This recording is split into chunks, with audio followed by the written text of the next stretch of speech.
So we have a certain amount of MF overlay, land zone for multifamily for this period.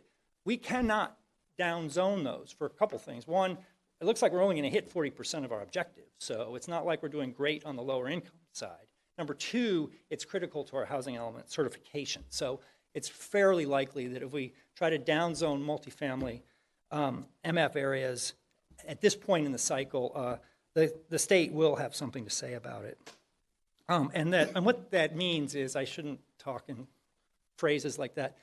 The state can then say you're out of compliance with your state regulations. You have to be in compliance with state law. You are no longer, as a city, in compliance with state law, and then there's a raft of things that the state can do. Stop granting funds. We could also subject to lawsuits for being out of law. If you don't have a general plan in compliance with state law, you don't have a compliant general plan. If you don't have a compliant general plan, you can't adopt a budget, you can't adopt a CIP, so it's very important to have a compliant general plan.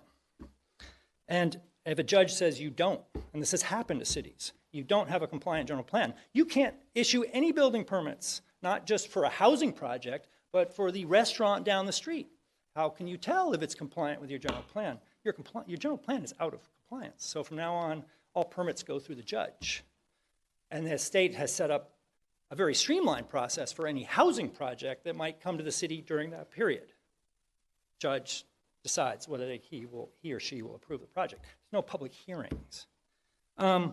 So it's really important to stay in compliance with state law and keep your housing element certified.